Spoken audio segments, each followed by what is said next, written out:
내가 방에 들어서면 그의 눈이 빛났다.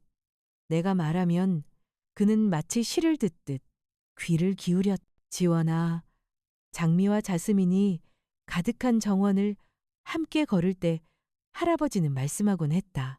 네 눈에는 불이 있다. 그 누구도 그 불을 꺼트리게 두지 마라. 내가 13살이었을 때 처음 들은 말이었다.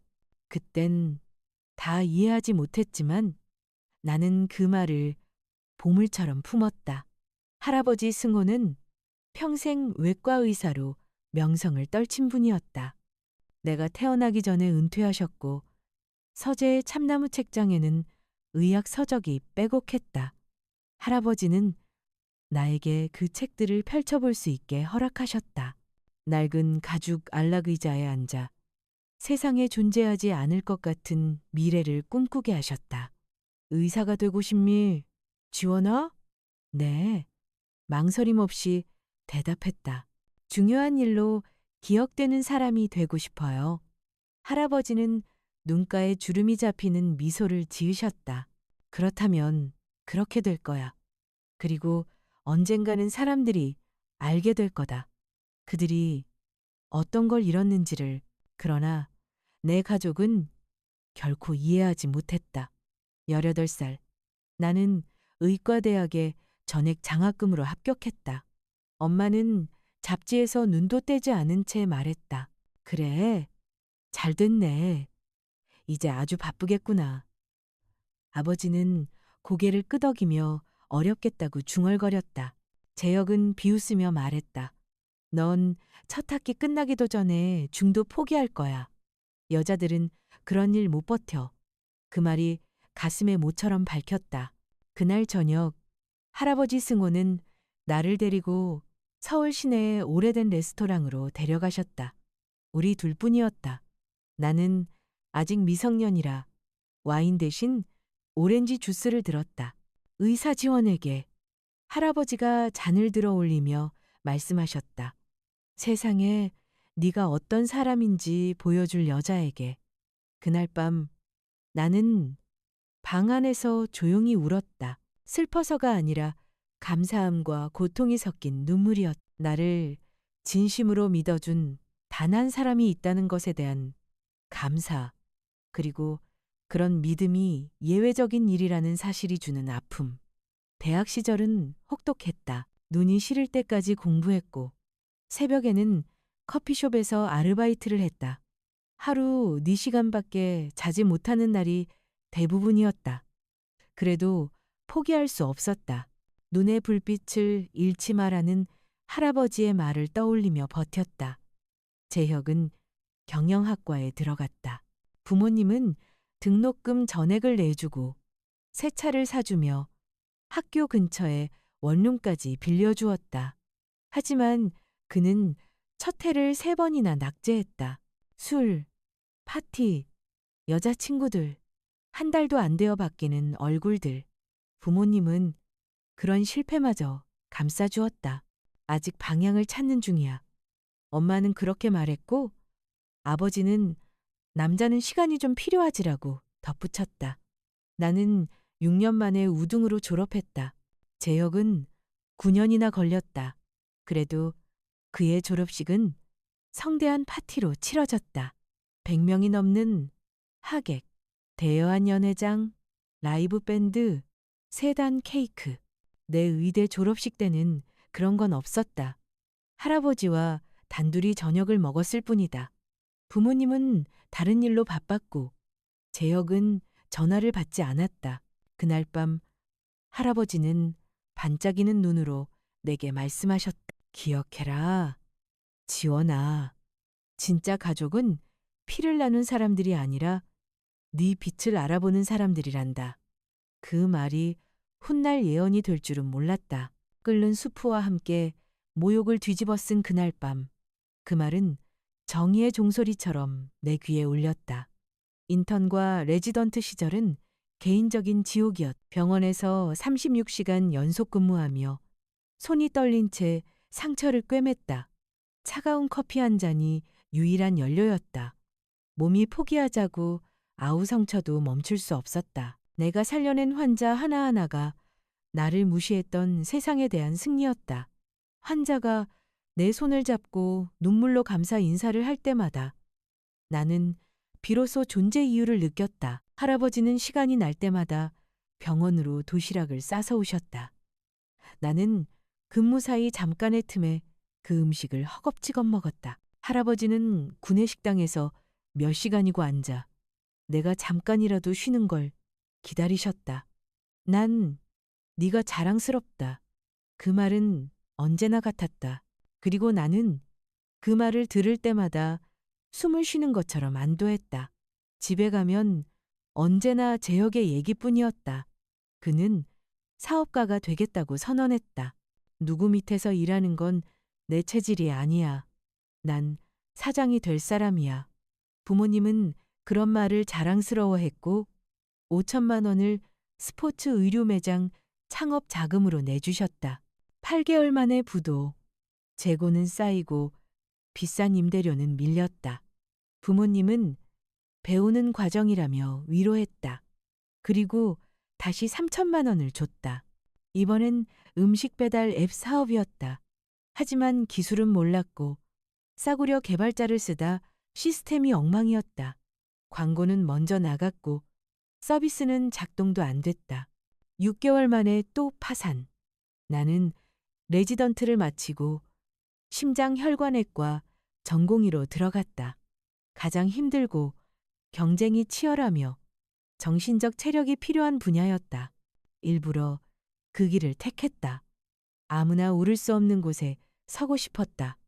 나는 내 해를 더 공부하며 손끝을 갈고 닦았다. 해외 학회에 내 돈으로 참석했고 최신 논문을 밤새 읽었다. 지식에 굶주린 스펀지처럼 모든 것을 흡수했다. 그 결과 38살에 국내 최고 수준의 병원 중 하나인 서울 메디컬 센터 심장혈관내과 과장으로 발탁되었다. 오직 노력으로 쌓은 자리였다. 그건 20회 넘게 경력을 쌓은 의사들조차 꿈꾸기 힘든 자리였다. 나는 손이 떨릴 만큼 긴장한 채로 가족에게 전화를 걸었다. 이번만큼은 그들이 나를 인정해 주길 바랐다. 투명한 딸이 아니라 무언가를 이룬 사람으로 엄마가 전화를 받았다. 지원아, 웬일이니? 무슨 일 생겼어? 아니에요, 엄마. 오히려 좋은 소식이에요. 저 서울 메디컬 센터 심장혈관내과 과장으로 임명됐어요. 전국에서 손꼽히는 자리예요. 한동안 아무 대답이 없었다. 전원이 끊긴 줄 알았다. 엄마, 듣고 있어요? 지우, 그래. 잘 됐네. 축하한다, 딸. 그리고는 덧붙였다. 근데 지금 통화 좀 이따 해도 될까? 재혁이 새 투자자 붙었다고 오늘 저녁에 파티 준비 중이라. 나는 대답하지 않고 전화를 끊었다. 빈 아파트 바닥에 주저앉아 울었다.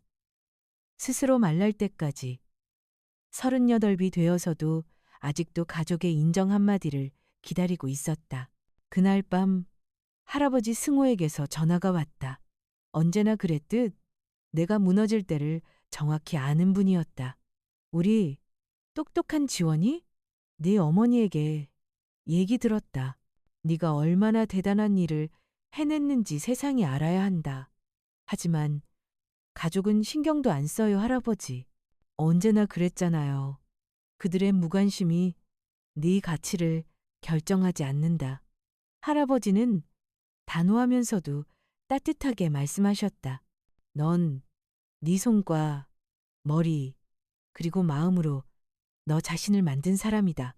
언젠가 그들이 네게서 잃은 걸 깨닫게 될 날이 올 거야. 그 말의 의미를 그땐 몰랐다. 하지만 그분은 언제나 미래를 암시하는 방식으로 말씀하셨다.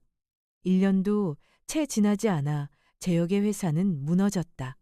투자금을 죄다 탕진했. 그의 컨설팅 회사는 허울뿐인 사기였다. 인터넷에서 복사해 붙인 조언으로 터무니없는 수수료를 받았다. 투자자들이 고소했고 부모님은 또다시 40만 원을 빌려 합의를 봐주셨다. 재혁은 단 한 번도 진짜 대가를 치르지 않았다. 그럴 필요가 없었으니까. 그 무렵 그는 민서를 만났다.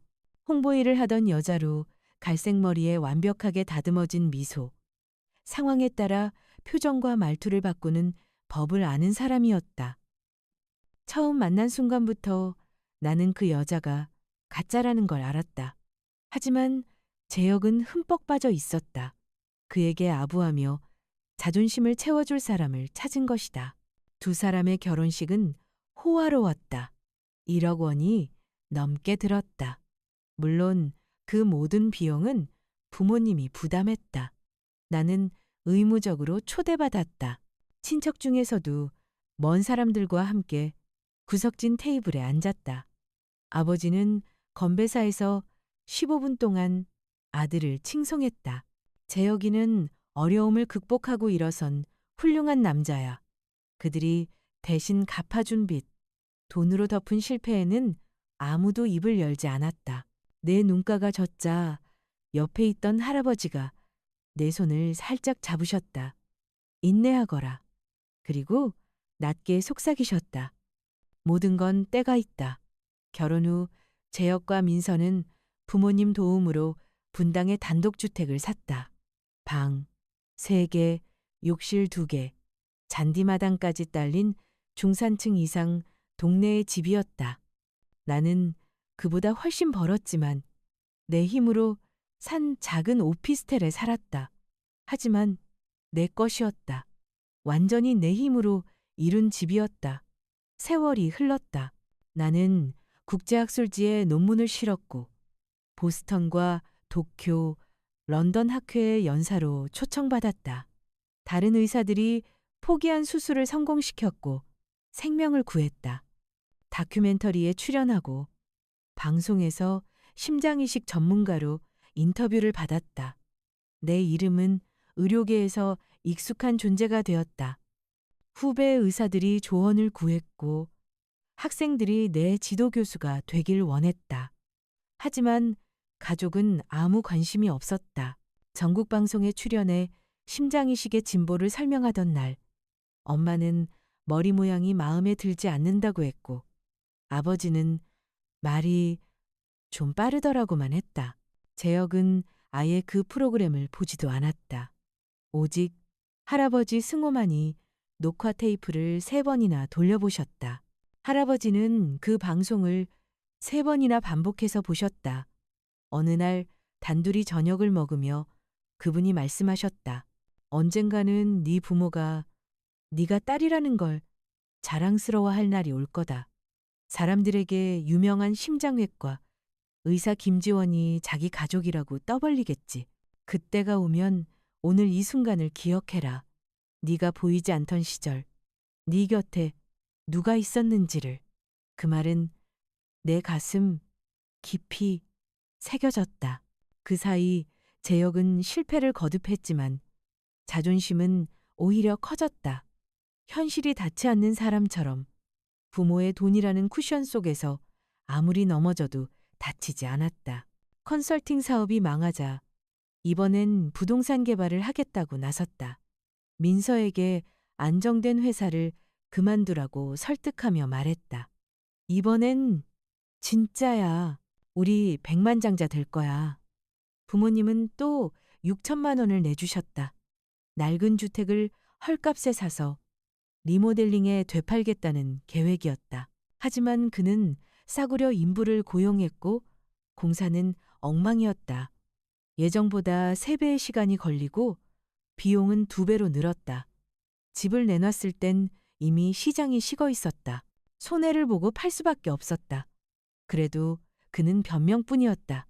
경제 상황이 나빴어. 인부들이 배신했어. 중개인이 무능했어. 언제나 그의 잘못은 아니었다. 나는 멀리서 그를 바라보았다. 성공적인 수술과 논문으로 가득한 내 세계에서 40살 먹은 남자가 부모의 도움 없이는 아무것도 못하는 모습을 보는 건 연민보다 혐오에 가까웠다. 한편으론 처량했고 또 한편으론 구역질이 났다. 그럼에도 나는 한 번 더 손을 내밀어 보려 했다. 마흔셋이던 어느 화요일 오후 그에게 전화를 걸었. 재여가 요즘 일 찾고 있다던데 병원 행정 쪽에 괜찮은 자리들이 있어. 안정적이고 연봉도 괜찮아. 소개해 줄까? 수화기 너머에서 건조한 웃음소리가 흘러나왔다. 진짜 일이란 게 뭐야? 남 밑에서 월급 받는 거? 난 그런 인생 안 살아. 난 사업가야. 비전이 있는 사람이거든. 넌 몰라. 시체나 자르는 월급쟁이 의사가 무슨 비전을 알겠어? 나는 대꾸하지 않았다. 그리고 그게 마지막이었다. 내가 내민 올리브 가지는 그가 손대기도 전에 불태워버렸다. 그 즈음 할아버지 승호의 건강이 급격히 나빠졌다. 87. 아이러니하게도 심장 질환이었다. 내가 전문으로 다루는 분야였다. 나는 직접 모든 검사를 검토했고 국내 최고 심장내과 교수들에게 자문을 구했다. 할아버지가 최선의 치료를 받을 수 있도록 모든 시간을 쏟았다. 틈만 나면 자택으로 찾아가 함께 식사했다. 그는 젊은 시절의 수술 이야기, 수십 년이 지나도 잊히지 않는 환자들, 그리고 내가 태어나기 전에 세상을 떠난 할머니 이야기를 해주셨. 그가 그 여자를 말할 때면 사랑이란 게 진짜 존재하는 것처럼 느껴졌다. 어느 밤 오래된 책들이 빼곡한 거실에서 그는 진지한 목소리로 말했다. 지원아, 할 얘기가 있다. 평소와 다른 어조였다. 왜요, 할아버지? 어디 아파요? 담당 교수님께 연락드릴까요? 아니야, 그런 게 아니야. 그는 미소 지으며 고개를 저었다. 이건 미래에 대한 이야기란다. 내 미래? 아니, 이제 곧 사라질 미래. 피가 식는 기분이었다. 그런 말 하지 마세요. 아직도 오래 사셔야죠. 나도 의사고 너도 의사지 않니? 징후를 읽을 줄 알잖아. 내 심장은 많이 지쳤단다. 그래도 괜찮아. 오래 살았고 대부분은 행복했어. 다만 내가 떠난 뒤에도 모든 게 제자리에 남길 바랄 뿐이야. 그는 협탁 서랍에서 두툼한 봉투를 꺼냈다. 붉은 밀랍으로 봉인된 옛 영화에 나올 법한 봉투였다. 앞면에는 단정한 붓글씨로 내 이름이 적혀 있었다. 이건 내 거야. 오직 너만 열 수 있다. 내가 세상을 떠나면 변호사 박성민 씨가 정식으로 전해줄 거야. 그때까지는 절대 열지 마라. 약속하렴. 할아버지. 눈물이 볼을 타고 흘렀다. 약속할게요. 그 안에는 아주 중요한 서류와 지침이 있다. 내가 3년 동안 준비한 거야. 너희 가족이 화낼 수도 있겠지. 특히 내 엄마, 아빠, 그리고 재혁이. 그는 잠시 말을 멈추더니 조용히 덧붙였다. 하지만 모든 건 이유가 있다. 언젠가 네가 알게 될 거야. 하지만 내가 한 모든 일은 분명한 의도와 이유가 있었다. 언젠가 네가 이해하게 될 거야. 할아버지는 마지막으로 그렇게 말씀하셨다. 무슨 이유요? 봉투 안에 뭐가 있는데요? 내가 묻자 할아버지는 짧게 답했다. 정이다. 정이요? 그래. 늦은 정이. 그 말을 이해하지 못한 채 나는 그 봉투를 개인 금고 속에 넣었다. 꺼내보는 게 두려웠다. 생각하는 것조차 할아버지가 정말로 떠날 준비를 하고 있다는 걸 인정하는 일이었으니까. 6개월 후 차가운 11월의 어느 아침 두려워하던 전화가 걸려왔다. 할아버지 승호가 평화롭게 잠든 채 세상을 떠나셨다는 소식이었다. 88년 동안 쉼없이 뛰던 심장이 조용히 멈춘 것이다. 나는 3일 동안 울었다. 병원 수술 사이에도 차 안에서도 혼자 사는 아파트에서도 울었다. 나를 진심으로 사랑해준 단 한 사람, 나를 온전히 봐주던 유일한 사람을 잃었다. 장례식은 이상할 만큼 형식적이었다. 부모님은 눈물을 흘렸지만 진심이 느껴지지 않았다. 재혁은 지루하다는 표정으로 앉아 있었고 민서는 옆자리에서 그의 귀에 무언가를 속삭이다가 사람들이 안 볼 때마다 휴대폰을 들여다보았다. 나는 회색 원피스를 입고 제일 앞줄에 앉아 부은 눈으로 관을 바라보았다. 예식이 시작되기 전 마지막으로 할아버지의 손을 잡았다. 아직 약간의 온기가 남아 있었다. 할아버지, 정말 고마워요. 나를 봐주셔서, 사랑해주셔서, 그리고 나의 가치를 그들에게 기대지 않게 가르쳐 주셔서 그렇게 속삭였다. 예식이 끝난 후 한 남자가 나에게 다가왔다. 나이 지긋한 변호사 박성민 씨였다. 검정 정장에 오래된 가죽 서류 가방을 든 그는 정중하지만 단호한 목소리로 말했다. 김지원 박사님, 고인께서 특별히 남기신 지시가 있습니다. 가능한 빨리 따로 만나야 할 것 같습니다. 긴급히 상의드릴 일이 있거든요. 그 대화의 일부를 엄마가 들었다. 무슨 일이요? 우리 아버지가 남긴 일이라면 가족 모두 관련 있는 거잖아요. 변호사는 감정 없는 표정으로 고개를 숙였다. 윤정 여사님, 그 점 존중합니다만 고인은 분명히 말씀하셨습니다. 먼저 김지원 박사님과 단독으로 만나야 한다고요. 이후에야 가족 전체를 대상으로 유언장 공개가 있을 예정입니다. 재혁이 불쑥 끼어들며 내 앞까지 다가왔다. 이건 말도 안 돼. 할아버지가 지원이랑 무슨 비밀이 있다고 그래? 그 여잔 거의 찾아오지도 않았잖아. 그 거짓말은 내 뺨을 때리는 것처럼 아팠다. 나는 할아버지 곁에 부모님보다 그 누구보다 오래 있었다. 하지만 장례식에서는 아무 말도 하지 않았다. 내일 뵙겠습니다. 나는 변호사에게 말했다. 병원 사무실로 오세요. 오후 4시에. 그날 밤 금고를 열어 봉투를 꺼냈다. 여전히 밀랍이 굳게 봉해진 채 내 이름이 할아버지의 필체로 선명하게 적혀 있었다. 두꺼운 종이의 질감을 손끝으로 느끼며 나는 속삭였다. 할아버지, 도대체 무슨 걸 남기신 거예요? 말씀하신 정의가 뭐예요? 다음 날 변호사와의 만남은 예상치 못한 진실로 가득했다. 그는 3개의 서류 가방을 들고 나타났다. 내 책상 맞은편에 앉은 그는 내가 건넨 커피를 사양하고 곧장 본론으로 들어갔다. 김 박사님, 먼저 알아두셔야 할 게 있습니다. 고인은 당신을 진심으로 사랑하셨습니다. 그건 의심의 여지가 없습니다. 그분이 한 모든 일은 오직 박사님이 자신의 유산을 이을 유일한 사람이라고 믿었기 때문입니다. 유산이라니요?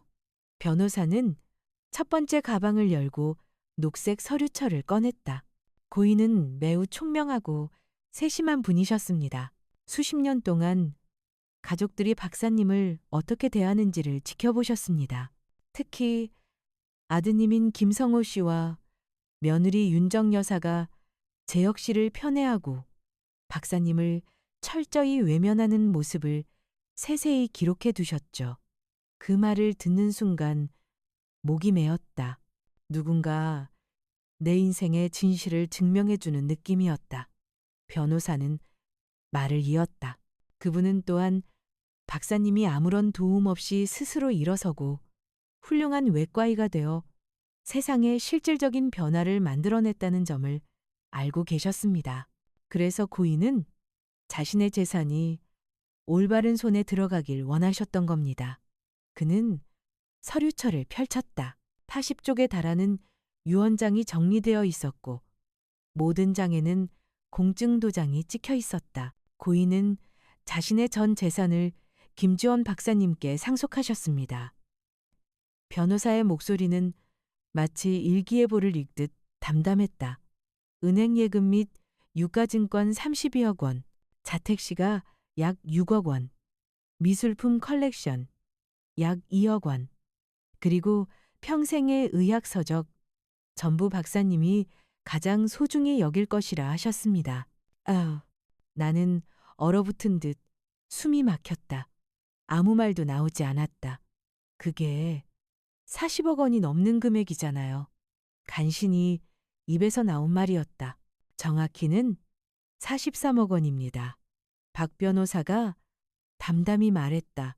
부모님께는 각각 1억 원씩, 동생 김재혁 씨에게는 1,000만 원과 편지 한 통이 남겨져 있습니다.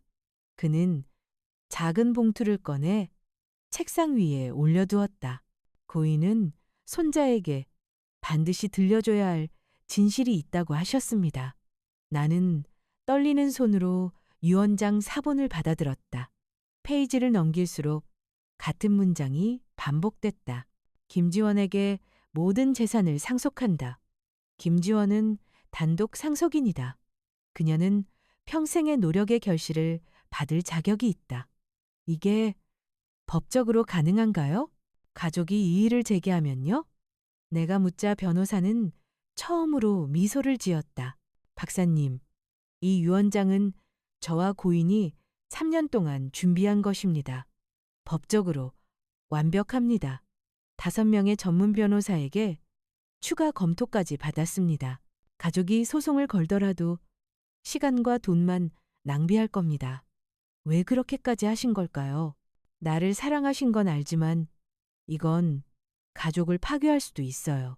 변호사는 잠시 고개를 숙였다.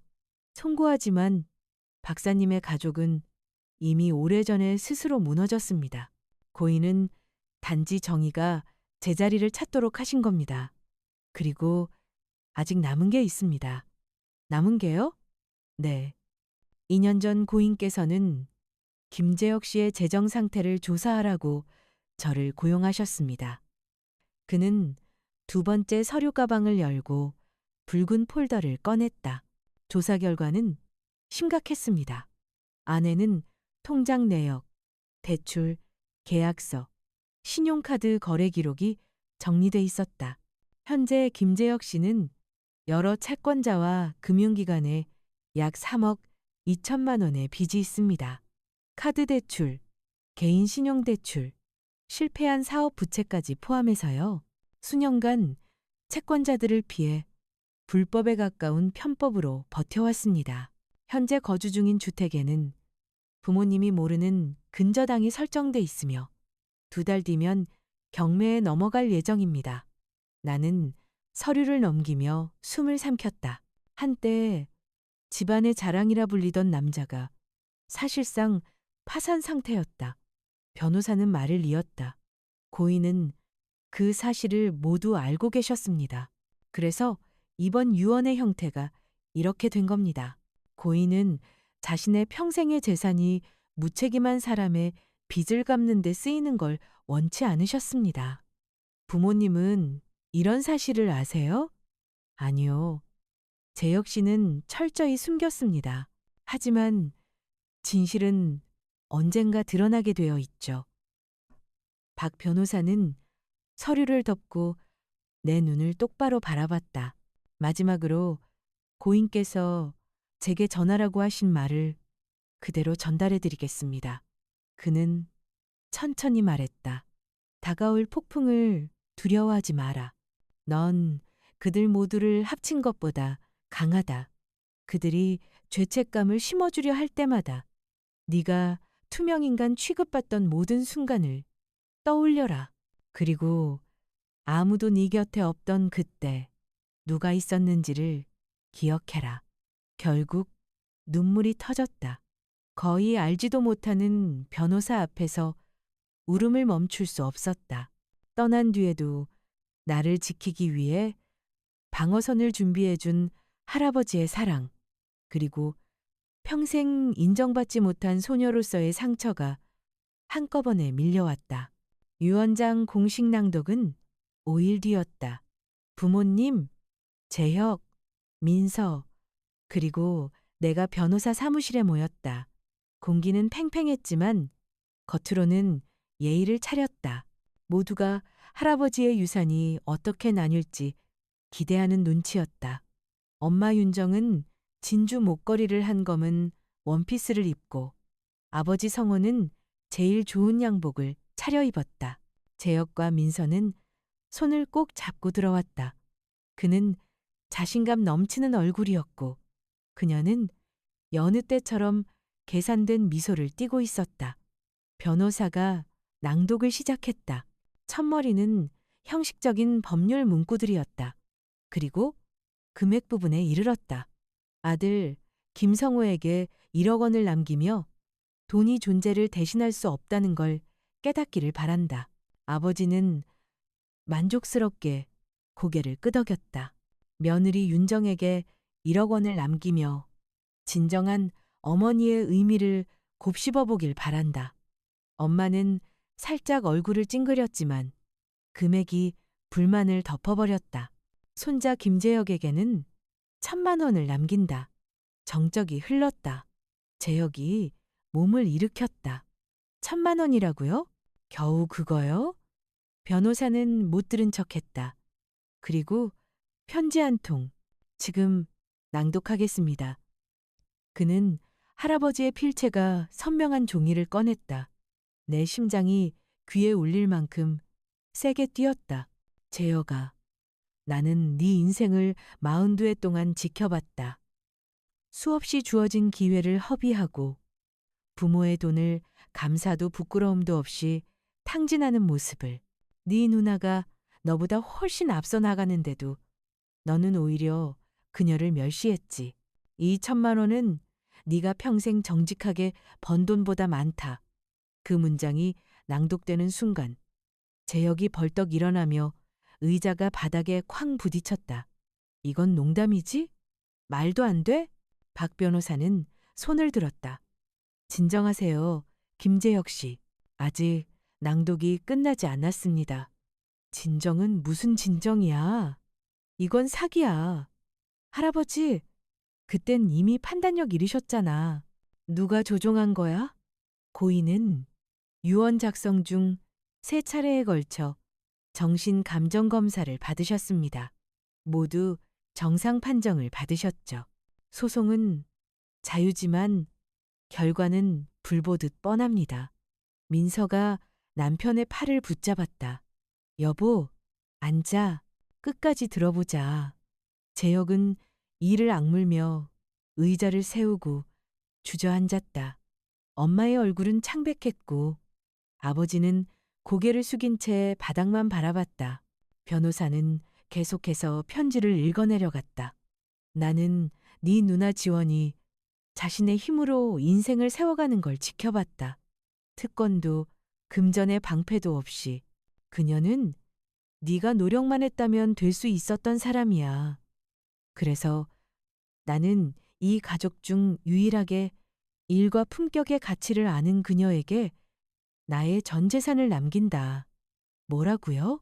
엄마가 처음으로 입을 열었다. 전 재산이라니? 그게 얼마인데요? 약 43억 원과 부동산 및 자산 일체입니다. 박 변호사의 대답이 끝나기도 전에 아니, 아수라장이 됐다. 재혁은 소리쳤다. 이건 불공평해. 전현이 할아버지를 조종한 거야. 소송 걸어서 다 되찾을 거야. 민서는 그를 말리며 내게 살벌한 시선을 보냈다. 엄마는 울었지만 그건 슬픔이 아닌 분노의 눈물이었다. 아버지는 내게 범죄자라도 보는 듯한 눈빛을 보냈다. 지원아, 아버지 성호가 떨리는 목소리로 말했다. 넌 도대체 할아버지한테 무슨 짓을 한 거냐? 어떻게 그분을 설득한 거야? 아무것도 안 했어요. 내 목소리는 차분했지만 심장은 쿵쿵 울렸다. 5일 전까지 이런 내용이 있는지도 몰랐어요. 거짓말하지 마. 재혁이 소리쳤다. 넌 항상 조종자였어. 나보다 낫다고 생각했잖아. 생각한 적 없어. 입 밖으로 튀어나온 말은 내 의지보다 빨랐다. 그냥 사실이니까. 방 안의 공기가 얼어붙었다. 평생 속으로만 삼켜왔던 진실이 처음으로 세상에 울려 퍼졌다. 재혁이 내 쪽으로 달려들려 하자 박 변호사가 그 사이에 섰다. 진정하세요. 그렇지 않으면 보안 요원을 부를 수밖에 없습니다. 이걸로 끝날 줄 알아? 재혁은 이를 갈며 말했다. 유언장 무효 소송 걸 거야. 네가 조종했다는 걸 증명할 거야. 널 망가뜨릴 거야. 해봐. 나도 자리에서 일어섰다. 하지만 소송 시작하기 전에 알아도 할아버지는 네 재정 상태까지 조사하셨어. 3억 2천만 원의 빚, 숨긴 근저당까지 다 알고 있어. 재혁의 얼굴에서 피기가 사라졌다. 민서가 놀란 눈으로 남편을 쳐다봤다. 그게 무슨 말이에요? 근저당이 뭐예요? 닥쳐. 재혁이 낮고 위협적인 목소리로 말했다. 왜 내가 닥쳐야 하지? 왜 늘 내가 입 다물어야 해? 너희는 수십 년 동안 환상 속에서 살았잖아. 재혁이가 성공한 사람이라고 착각하면서 사실은 부모의 돈에 기대 산 빚더미 인간인데. 그만해. 엄마가 자리에서 일어났다. 내 아들을 그런 식으로 말하지 마. 재혁이는 열심히 살았어. 사업을 일으켜보려고 노력했잖니. 너처럼 운 좋은 사람만 있는 게 아니야. 운? 내 입에서 터져나온 웃음은 차갑고 쓴맛이 났다. 그게 운이라고 생각하세요? 재혁이 파티 다닐 때 나는 하루 36시간씩 수술했어요. 그가 잠잘 때 나는 사람의 생명을 붙잡고 있었어요. 내 인생은 운이 아니라 희생이에요. 그 누구도 모르는 넌 배은망덕이야. 엄마의 목소리는 독이 묻어 있었다. 우리가 널 위해 해준 게 얼만데 그렇게 말해? 정확히 뭐요? 내가 되물었다. 내게 해준 일 중 재혁에게 2배로 안 해준 게 뭐였는데요? 딱 하나만 말해보세요. 침묵. 귓속이 울릴 만큼 깊은 침묵이었다. 그럴 줄 알았어요. 나는 가방을 들고 일어섰다. 박, 변호사님, 서명해야 할 서류들 보내주세요. 이만 가보겠습니다. 그때 아버지가 조용히 입을 열었다. 지원아, 돈 때문에 이 가족을 망치지 마라. 아버지의 목소리는 떨렸지만 단단했다. 나는 문 앞에서 멈춰 돌아섰다. 제가 망치는 게 아니에요. 아버지, 이미 오래전에 아버지가 무너뜨렸죠. 할아버지는 그저 그 결과를 바로잡으신 거예요. 그렇게 말하고 나는 사무실을 나왔다. 뒤돌아보지 않았다. 그날 밤부터 전화가 쏟아졌다. 엄마, 아빠, 심지어 재혁까지 모두 화해하고 싶다며, 공평하게 나누자며, 가족답게 해결하자는 말로 포장했지만 목소리에는 계산이 묻어 있었다. 나는 그 모든 전화를 무시했고 결국 번호를 차단했다. 모든 걸 정리할 시간이 필요했다. 솔직히 말해 할아버지가 뭔가를 물려주실 거라 기대는 했다. 많아야 5천만 원 혹은 1억 정도겠지. 하지만 이런 규모일 줄은 상상도 못했다. 그분이 내게 모든 걸 남기셨을 줄은 더더욱. 그 다음 몇 달은 낯설게 흘러갔다. 각종 서류에 서명하고 부동산 명의를 이전하고 계좌를 통합했다. 이제 법적으로 할아버지의 집은 내 것이 되었고 그의 의학 서적들은 내 아파트에 3개 책장을 채웠다. 거실벽에는 할아버지의 그림이 걸렸다. 그러나 그 어떤 재산보다 값진 건 인정이었다. 누군가 나를 봐주었고 내 가치를 믿었으며 내가 미쳐있지 않았음을 증명해줬다는 사실. 할아버지는 돈으로는 살 수 없는 확신을 내게 남겨주셨다. 그건 구원에 가까웠다. 예고했던 대로 재혁은 유언장에 이의를 제기했다. 하지만 6주 만에 그의 변호사가 손을 들었다. 이길 가능성이 없었다. 그는 상속받은 1,000만 원 중 100만 원을 쓰고 변호사 비용으로 500만 원을 빌리기까지 했지만 결과는 패배였다. 부모님은 3달 뒤 연락을 끊었다. 아마도 내가 유산을 나눌 생각이 없다는 걸, 할아버지의 돈이 더 이상 재혁의 빚을 메워주지 않는다는 걸 깨달았기 때문이겠지. 1년, 그리고 2년이 흘렀다. 내 삶은 그대로였다. 수술, 학회, 생명을 구하는 일들. 할아버지의 재산은 신중히 운용되어 수익을 냈지만 솔직히 내 급여만으로도 충분했다. 나는 언젠가 할아버지의 이름으로 재단을 세우고 싶다고 생각했다. 그러나 그건 단순한 기부가 아니라 의미 있는 일이 되어야 했다. 그리고 2년 반쯤 지났을 때 뜻밖의 전화가 걸려왔다. 민서였다. 지원아, 목소리는 부드럽고 달콤했다. 오랜만이지. 이렇게 갑자기 연락해서 미안해. 하지만 재혁이랑 나 정말 진심으로 화해하고 싶어. 이번 주 토요일 가족끼리 저녁을 하자고 해. 부모님도 오실 거야. 우리 이제는 다 풀고 싶어. 직감적으로 알았다. 이건 덫이라고. 몇 년간 침묵하던 사람들이 갑자기 따뜻한 척할 리 없었다. 하지만 마음 한켠에 그 소녀 가족의 사랑을 갈망하던 내 안의 잔재가 속삭였다. 혹시 정말 변했을지도 몰라. 혹시 이번엔 진심일지도 몰라. 언제요? 내가 조심스럽게 물었다. 이번 주 토요일. 아무 격식 없이 그냥 가족끼리. 그녀의 말투는 너무 매끄러웠다. 마치 거울 앞에서 연습이라도 한 듯 완벽했다. 생각해 볼게요. 물론이지. 주소 문자로 보낼게. 정말 와줬으면 좋겠어. 특히 재혁이가 많이 달라졌거든.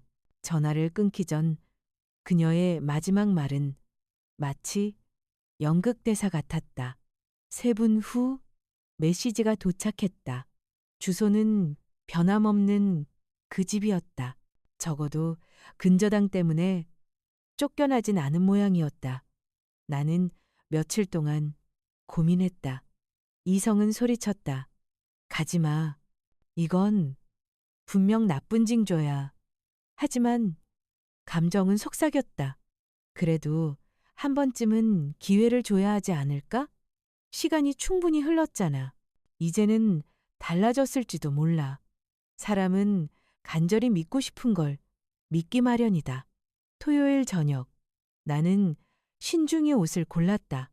베이지색 원피스, 단정하지만 과하지 않은. 성공을 과시하고 싶지 않았지만 약해 보이고 싶지도 않았다. 적당한 균형이 필요했다. 운전대 위의 손바닥에는 땀이 배어 있었다. 차를 몰고 그 집 앞에 섰을 때 풍경은 그대로였다. 잔디는 잘 다듬어져 있었고 외벽은 새로 칠해져 있었다. 차 2대가 마당에 세워져 있었다. 차 2대 중 하나는 재혁의 오래된 차였다. 낡았지만 여전히 굴러가는 차. 다른 한 대는 처음 보는 차량이었는데 아마 부모님의 차였을 것이다. 초인종을 누르자 문이 열렸고 민서가 라벤더색 원피스를 입은 채 활짝 웃으며 나를 맞았다. 머리칼은 언제나처럼 완벽하게 손질되어 있었다. 지원아, 와줘서 정말 기뻐. 어서 들어와. 집안에서는 구운 닭 냄새가 났다. 직접 만든 음식 확실했다. 식탁 위에는 흰 테이블보가 깔려 있었고 촛불과 와인잔까지 준비되어 있었다. 단순한 가족 저녁 치고는 지나치게 격식 있었다. 부모님은 이미 거실에 앉아 있었다. 엄마는 짙은 녹색 원피스에 처음 보는 보석 목걸이를 걸고 있었고 아버지는 셔츠에 정장 바지를 입고 있었다. 모두가 무슨 중대한 자리에라도 가는 듯 차려입은 모습이었다. 지원아. 엄마가 자리에서 일어나 나를 껴안았다. 어색하고 뻣뻣한 포옹이었다. 딱 2초. 괜찮아 보이네. 근데 좀 말랐네? 밥은 잘 먹고 다니니? 늘 그랬다. 걱정으로 포장된 비판. 괜찮아요, 엄마. 재혁이 부엌에서 와인병을 들고 나왔다. 그는 달라져 있었다.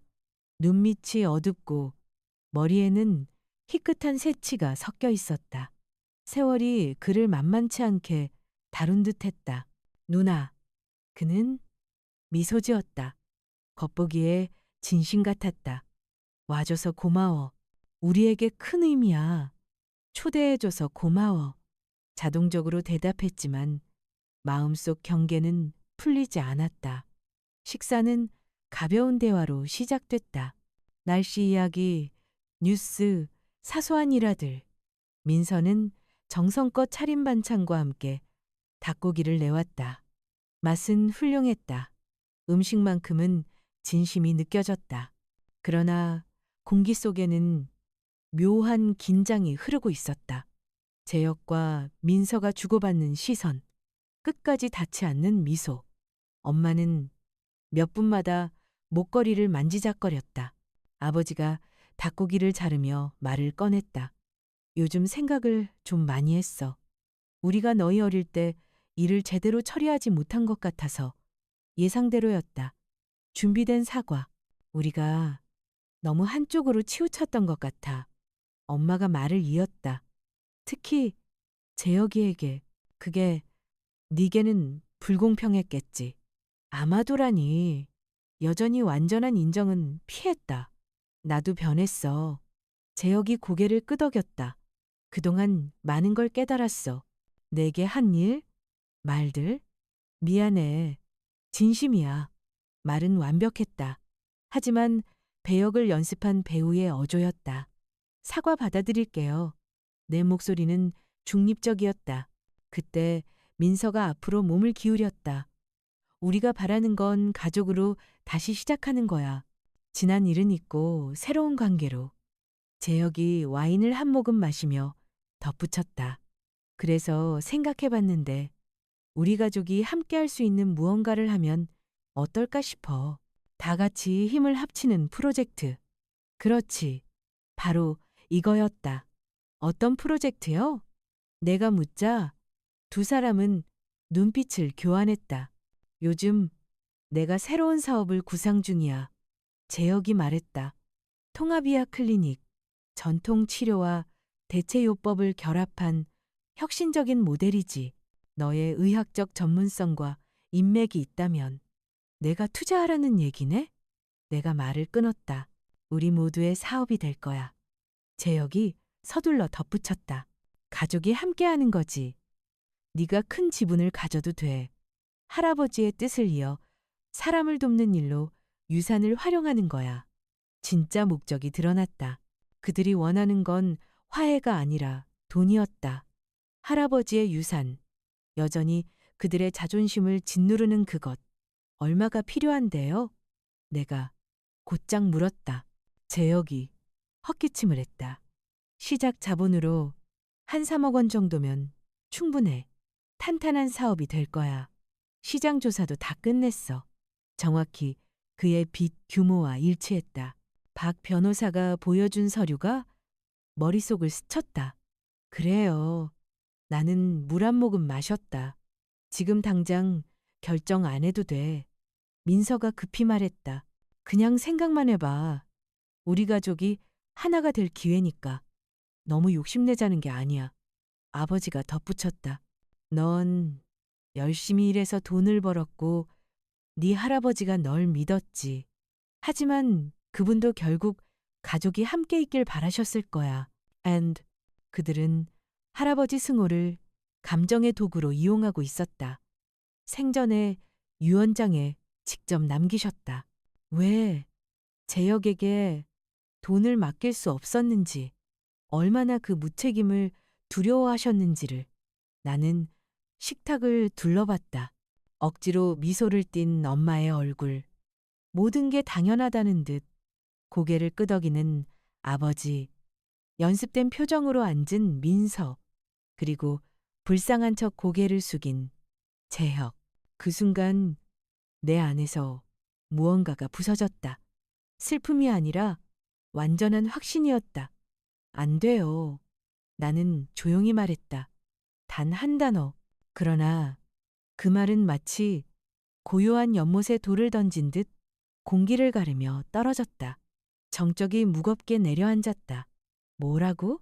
재혁이 믿을 수 없다는 듯 되물었다. 안 된다고요. 나는 또렷이 말했다. 난 당신 사업에 투자하지 않을 거예요. 빚을 사업이라 포장해 갚으려는 3억 원. 그 돈 한 푼도 줄 생각 없습니다. 그리고 이 가짜 가족 화해극, 할아버지 유산을 빼내려는 쇼엔 더 이상 참여하지 않아요. 그 말과 동시에 가면이 벗겨졌다.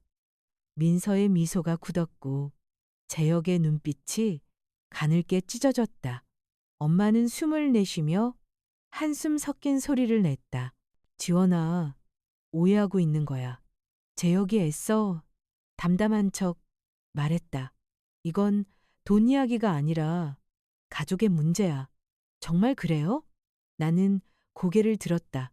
그럼 왜 지난 2년 반 동안 단 한 번도 연락하지 않았어요? 왜 이제 와서 3억이 필요할 때만 사랑하는 누나가 되는 거죠? 괜히 드라마처럼 만들지 마. 엄마가 끼어들었다. 우리가 얼마나 연락했는데 네가 다 무시했잖아. 맞아요. 나눠달라며 불공평하다며 죄책감 느끼라며 전화했죠. 근데 잘 지내니란 말은 한 번도 없었어요. 돈 이야기만 있었죠. 그 돈은 원래 가족의 몫이었어. 재혁이 침을 튀기며 말했다. 할아버지는 노망이 나셨던 거야. 네가 조종했겠지. 할아버지는 평생보다도 더 맑으셨죠. 3명의 정신과 전문의가 증명했어요. 당신이 졌던 이유예요. 내 목소리는 냉정했지만 손끝은 떨렸다. 넌 항상 그분의 편애를 받았어. 재혁이 고함쳤다. 항상 특별 대우였잖아. 그건 편애가 아니에요. 나는 단호히 말했다. 그건 최소한의 존중이에요. 당신이 한 번도 보여주지 않았던. 재혁은 비웃었다. 넌 항상 우릴 내려다봤어. 완벽한 의사, 완벽한 인생. 항상 우릴 판단했지. 내 인생은 완벽하지 않아요. 하지만 그건 내 손으로 만든 거예요. 아무도 도와주지 않았고 할아버지조차 돈이 아닌 마음으로만 지지해 주셨죠. 당신은 말할 수 있어요? 당신 인생에 단 한 번이라도 스스로 이룬 게 있었는지? 재혁이 벌떡 일어났다. 의자가 바닥을 긁으며 밀려났다. 네, 잘난 채. 이제 질린다. 피해자인 척 하지 마. 나도 너만큼 기회는 있었어. 정말요? 나도 일어섰다. 내 학비 전액 지원받았어요? 아니죠. 당신은 받았잖아요. 20살에 차 사줬어요? 당신은 받았고 나는 아니었어요. 40될 때까지 부모님 돈으로 살았죠. 난 단 한 번도 의지하지 않았어요. 그게 같은 기회라고요? 난 너처럼 천재가 아니었으니까. 재혁이 절규하듯 외쳤다. 그게 다야. 난 그냥 평범한 사람이라고. 바로 그 순간 수십 년간 쌓였던 가식이 무너졌다. 그가 나를 미워했던 이유는 내가 그보다 낫다고 믿어서가 아니었다. 그 자신이 나보다 부족하다는 걸 알고 있었기 때문이었다. 천재일 필요 없어요. 나는 조용히 말했다. 그저 책임감 있는 사람으로 살면 돼요. 받은 걸 감사할 줄 알면 돼요. 가족을 기본적인 예의로 대하면 돼요. 예의? 민서가 끼어들었다. 목소리는 날카롭고 비수 같았다. 당신이 오늘 여기 와서 한 게 그 예의야? 잘난 척하며 우리를 평가하고 비웃고 난 화해하자고 초대받았어요. 그래서 왔어요. 하지만 내가 본 건 화해가 아니라 미끼였어요. 돈을 얻기 위한 연극. 넌 이기적이야. 엄마의 목소리는 얼음 같았다. 네 할아버지가 지금 너를 본다면 실망하셨을 거야. 이런 사람으로 변한 걸 보면. 그 말은 칼날처럼 나라와 내 가슴을 가르지 않았다. 오히려 더 깊은 확신을 남겼다. 내가 무슨 짓을 해도 그들은 절대 나를 충분히 여기지 않을 거라는 사실. 내가 그들에게 세상을 다 준다 해도 흠을 찾아낼 것이고 만족하지 못할 것이다. 할아버지는 분명히 자랑스러워 하실 거예요. 나는 단호하게 말했다. 왜냐하면 저는 할아버지께서 가르쳐 주신 대로 살았으니까요. 제 가치를 알고 이용당하지 않으며 혈연만이 가족이 아니라 서로를 존중하는 사람들이 진짜 가족이라는 걸 배웠어요. 그럼 나가. 재혁이 무겁게 발걸음을 끌며 내게 다가왔다. 그리도 우리를 경멸한다면 이 집을 떠나. 그럼 아주 기쁘게 나가주지. 나는 의자 뒤에 걸어둔 가방을 집어들었다. 그런데 그 순간 전혀 예측하지 못한 일이 벌어졌다. 재혁은 막 갓 서빙된 두 번째 코스였던 뜨거운 국그릇을 집어들더니 내 머리 위로 그대로 뒤집어 버렸다. 끓는 국물이 두피를 지져 불꽃처럼 달아올랐다. 얼굴 위로 목을 타고 흘러내렸. 베이지색 원피스는 금세 흠뻑 젖었고 당근과 샐러리 조각들이 어깨에 떨어졌다. 고통은 날카로웠지만 그보다 더 끔찍했던 건 충격이었다. 그 집에는 우리뿐만이 아니었다. 옆 거실에 숨어 있었던 재혁과 민서의 친구들이 늦게 온다며 이따가 다 듣고 있던 이들 20여 쌍의 시선이 나를 빤히 들여다보고 있었다. 열분 안에 이 집에서 나가. 재혁은 극장 배우처럼 과장된 목소리로 문 쪽을 가리켰다. 얼굴은 분노로 달아올라 붉었고 목에 혈관이 도드라졌다. 열분 안에 이 가족에서 나가. 정적이 깔렸다. 아무도 움직이지 않았다. 항의하는 이는 없었다. 부모님은 여전히 식탁에 앉아 접시만 바라보고 있었다. 아들 편을 들지 않는 사람은 아무도 없었다. 그러더니 민서가 천천히 박수를 치기 시작했다.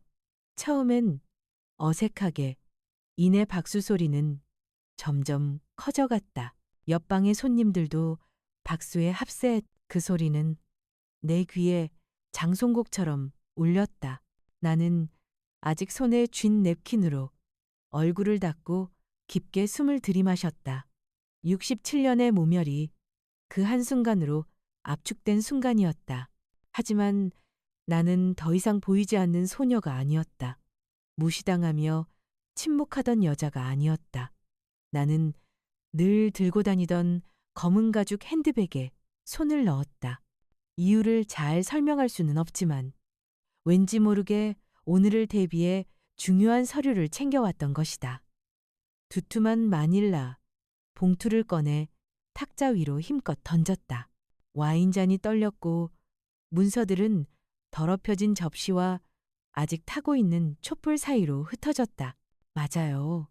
나는 놀랄 만큼 냉정하게 말했다. 10분. 그 안에 당신들이 가진 모든 것은 사라질 거예요. 재혁의 미소가 흔들렸다. 나는 그의 눈에 스쳐 지나가는 공포를 감추기 전에 보았다. 그게 뭐야? 민서가 문서 하나를 집어들며 물었다. 나는 접시에 붙은 당근 조각을 손으로 털어내며 대답했다. 그건 승호 할아버지의 유언장이에요. 까먹었나요? 민서 씨? 재혁에게 겨우 얼마만큼 남겼는지, 왜 그랬는지에 대한 부분을 크게 적어두신 그 부분을 들려드려요. 우리 이미 그 유언장 다 아는데 재혁이 으르렁거렸다. 하지만 여기 손님들은 몰라. 나는 옆방을 가리켰다. 그가 내 굴욕을 원했나? 좋다. 이제 모든 이야기를 들려줄 차례였다. 다음으로 꺼낸 것은 당신의 빚을 상세히 적은 재무 보고서였다. 총 채무액 약 3억 2천만 원. 당신은 이 집에 대한 재익은 저당이 걸려 있다는 사실을 민서에게 알렸나요? 당신이 모든 걸 잃기까지 2달 남았다는 사실을? 민서는 남편을 바라보며 눈이 휘둥그레졌다. 뭐라고요? 그게 무슨 소리예요? 재익은 저당이요? 거짓말하지 마. 재혁의 목소리는 떨렸지만 되려 방어적이었다. 아니야. 그게 아니야. 나는 종이를 한 장 더 집어들었다. 이건 18개월 전에 네가 서명한 제2근저당 계약서다. 금액은 7,500만 원, 연이율 25%의 고금리 대출. 정식 은행에서는 대출을 내주지 않아 어쩔 수 없이 비싼 조건을 받아들인 거지. 민서의 얼굴은 핏빛이 빠지며 떨리는 손으로 서류를 펼쳤다. 눈은 빠르게 문구를 훑었고 시간이 흐를수록 표정은 굳어졌다. 재혁, 이거 진짜야. 그녀의 목소리는 속삭임 같았지만 분노가 담겨 있었다. 당신이 우리 집을 담보 잡아놨다고? 7,500만 원을 왜 몰래 한 거야? 나는 멈추지 않았다. 나는 또 한 장의 문서를 꺼냈다. 그리고 또 한 장, 또 한 장. 마치 포커판에서 내가 이길 패를 전부 쏟아내듯 식탁 위에 흩뿌렸다. 이건 네가 허위 소득 신고로 받은 3천만 원 대출이야. 명백한 사기지. 종이를 하나 밀어냈다. 이건 8개월째 연체 중인 신용카드 명세서고. 또 한 장. 그리고 이건 예전 사업 파트너가 제출한 소송 서류야. 네가 그 사람한테서 4,500만 원을 빼돌린 혐의로. 재혁이 허겁지겁 손을 뻗었지만 나는 훨씬 빨랐다. 수술실에서 단련된 손놀림은 이제 완벽했다. 손대지 마. 내 목소리는 얼음 같았다. 이미 국물로 날 데웠잖아. 또 손대면 바로 경찰 부를 거야. 이런 서류들이 있으면 경찰도 널 만나고 싶어 할걸. 그는 숨을 거칠게 몰아쉬었다. 금방이라도 들이받을 황소처럼. 근데 아직 끝난 게 아니야. 나는 천천히 미소를 지었다. 할아버지는 네 재정만 조사한 게 아니거든. 나한테 따로 남긴 지시가 있었어. 검은 초록색 파일을 꺼냈다. 5년 전 네가 투자자들 돈 날렸을 때 기억나? 그때 부모님이 합의금으로 대신 갚아준 사건 말이야. 그만해. 재혁의 목소리가 낮고 위험하게 깔렸다. 그 투자자 중 한 명이 할아버지 친구였다는 걸 알아? 나는 계속했다. 그분이 나머지 피해자들과 연락을 주고받았어. 총 6명. 내 사기로 잃은 돈은 합쳐서 2억 3천만 원. 그건 이미 합의 끝났어. 아버지가 처음으로 목소리를 냈다. 비밀 유지 조항이 있었고 그걸로 다 종결된 거니야. 맞아요. 단 조건이 있었죠. 재혁이 또다시 유사한 사기를 치면 그 조항은 무효가 되고 형사 고발이 가능해진다는 조건. 방 안의 공기가 얼어붙었다. 그리고 놀라운 게 뭔지 알아요? 나는 천천히 말을 이었다. 3개월 전 내가 알아냈어요. 재혁, 너 또 다른 이름으로 컨설팅 회사를 차렸지? 똑같은 방식으로 똑같은 거짓 약속으로 선보를 받고 잠적했어. 이미 새로운 피해자 4명이 생겼어. 거짓말이야. 재혁의 목소리는 이제 힘이 빠져 있었다. 거짓말 아니야. 나는 휴대폰을 꺼내들어 올렸다. 진술서, 이메일, 계약서 다 있어. 그리고 무엇보다 화면을 켰다. 이 대화 전부 녹음 중이야. 방금 나한테 끓는 국물 끼얹은 것도 포함해서 목격자도 있고. 민서의 얼굴이 하얗게 질렸다. 손에 쥔 서류를 떨어뜨렸다. 공포와 분노가 뒤섞인 표정이었다. 도대체 당신 누구야? 그녀가 낮게 물었다. 내가 결혼한 사람이 정말 당신이야? 민서, 내 말 좀 들어봐. 손대지 마. 그녀는 팔을 세게 뿌리쳤다. 거짓말, 빈말, 실패한 사업들, 이제 사기까지? 피해자들이 있다고? 감옥에 갈 수도 있는 일이라고? 나 당신이랑 같이 무너질 생각 없어. 변호사 불러. 이혼 소송도 같이 준비해야 하니까. 그녀는 문을 세게 열고 나가버렸다. 차 시동 소리가 울리며 사라졌다. 집안은 완벽한 정적 속에 잠겼다. 재혁은 의자에 주저앉았다. 두 손으로 머리를 감쌌다. 평생 처음 보는 표정이었다. 오만도 자존심도 사라진 채 단지 책임 앞에 무너진 한 남자의 얼굴. 하지만 나는 멈추지 않았다. 아직 10분 중 2분 남았거든. 나는 시간이라도 재듯 말했다. 이 집 있지? 방금 10분 안에 나가라고 명령한 이 집. 재혁이 고개를 천천히 들었다.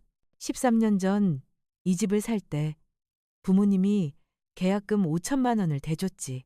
그 뒤로 3번 재융자하고 2번째 근저당도 잡고 네가 감당 못해서 4달 전 거의 압류 직전이었어. 그런데 누가 그걸 다 갚아줬는지 알아? 마지막 서류, 등기부 사본을 꺼냈. 나야.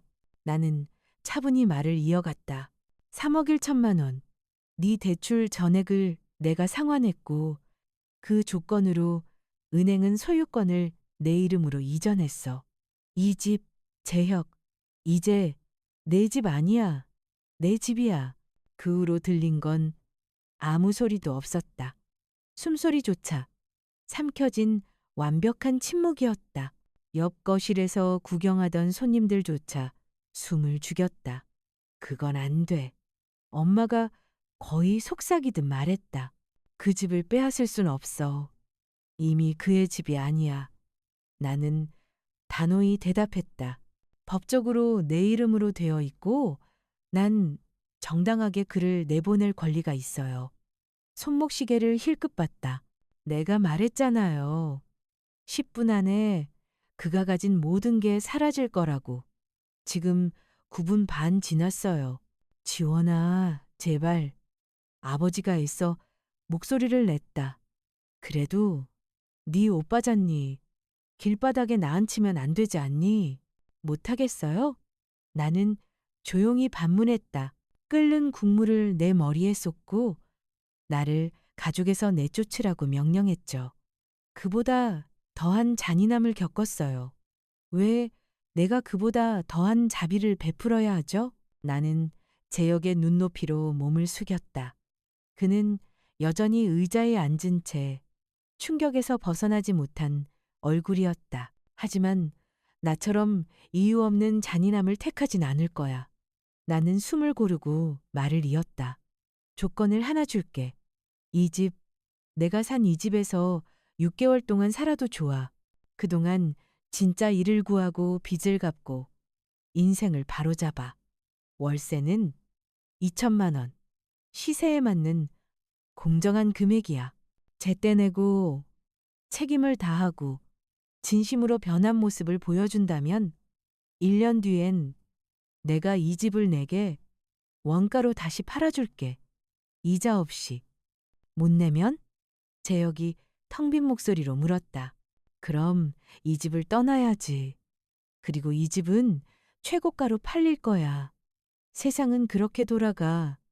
우리 모두 그렇게 살아왔고 나는 일어서서 문 쪽으로 향했다. 나가기 전 마지막으로 부모님을 돌아봤다.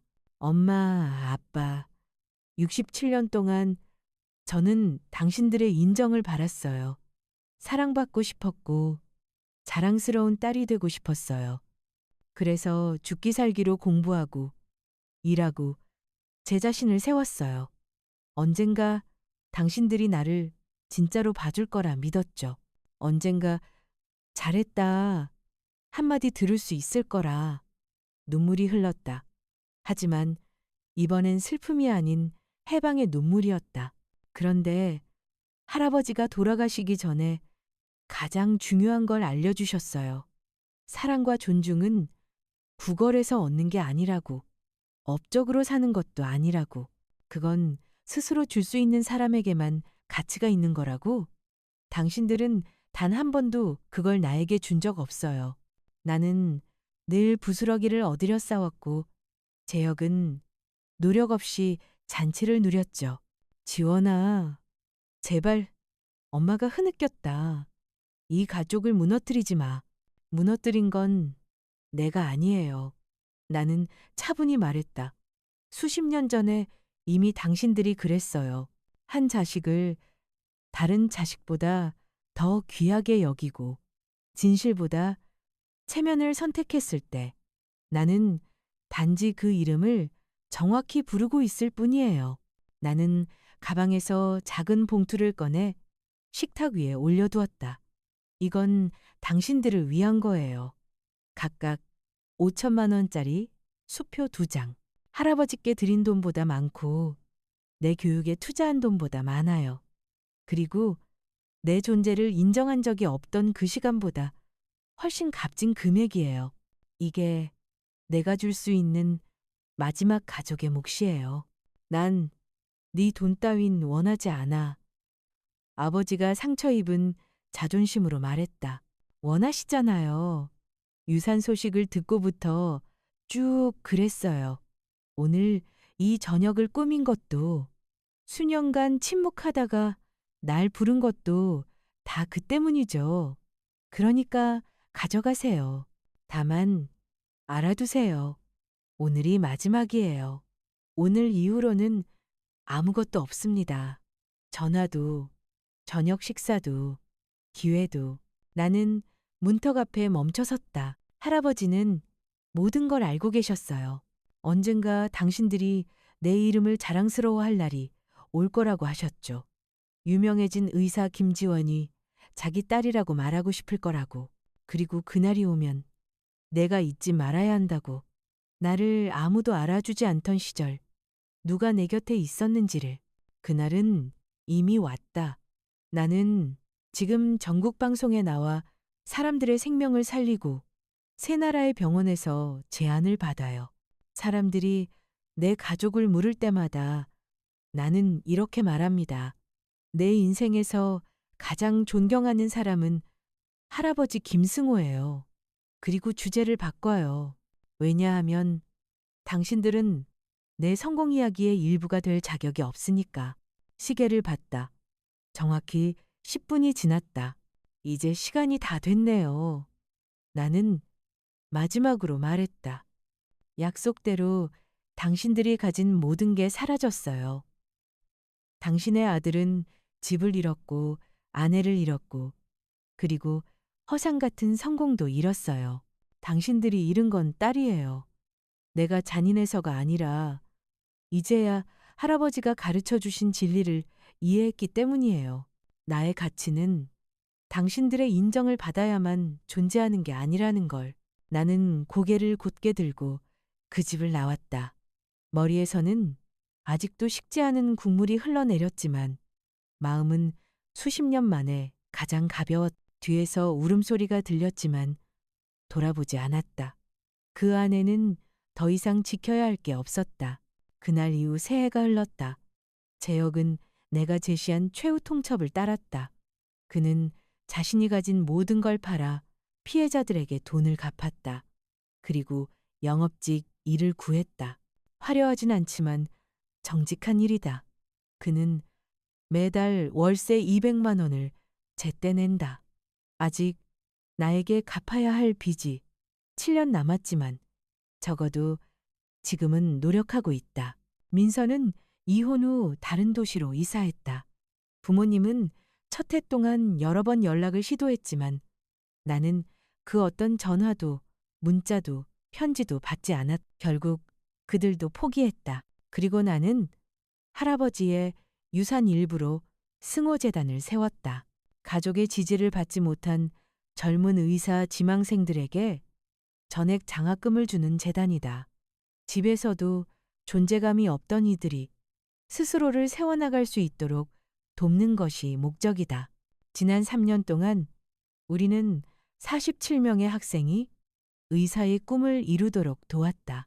매번 장학증서를 건넬 때마다 그들의 눈에서 할아버지의 눈빛이 보인다. 감사와 결의, 꺼지지 않는 불빛 같은 생의 의지. 그리고 나는 확신한다. 할아버지는 지금의 나를 자랑스러워 하실 거라고. 결국 진짜 가족은 피를 나눈 사람들이 아니라 너의 가치를 알아보고 네가 무너질 때 손을 잡아주며 네가 보이지 않을 때조차 널 보는 사람들이다. 할아버지 김승호는 내 진짜 가족이었다. 그리고 이제 그 47명의 학생들, 그리고 앞으로 이 재단을 통해 세워질 수백 명의 청년들이 내 가족이 되었다. 내가 직접 세운 존중과 진심으로 연결된 가족. 나는 이제 안다. 때로 우리가 필요로 하는 가족은 태어날 때 주어진 가족이 아니라 스스로 선택해 세운 관계라는 걸. 피는 소리쳐도 존중은 속삭인다. 그리고 그 속삭임이 더 오래 남는다. 평생 동안 나는 가족이란 태어나는 것이라 믿었다. 하지만 지금은 안다. 가족은 서로 신뢰와 온기, 존중으로 함께 만들어가는 것이라는 걸. 사랑받기 위해 애쓰던 시간은 끝났다. 인정받지 못한 사람들에게서 사랑을 구걸하는 대신 나는 마침내 평화를 얻었다. 할아버지의 말씀이 옳았다. 피가 우리를 이어줄 수는 있어도 우리를 진짜로 묶어주는 건 존중이다. 그리고 자신을 존중하는 법을 배우면 그 어떤 이도 다시는 당신을 작게 만들 수 없다. 이 이야기가 마음에 닿았다면 영상에 좋아요를 눌러주세요. 지금 이 순간 여러분은 어느 도시에서 몇 시에 이 영상을 듣고 계신가요? 댓글로 알려주세요. 그리고 이 여정을 함께 응원하고 싶다면 작게라도 후원해주세요. 시간을 내어 제 이야기를 들어주셔서 진심으로 감사합니다. 더 많은 인생 이야기를 듣고 싶다면 제 채널의 다른 영상을 확인하고 구독을 눌러주세요. 지금 화면에 2개의 새 이야기가 보이실 거예요. 클릭해서 바로 들어보세요. 사랑을 담아 김지원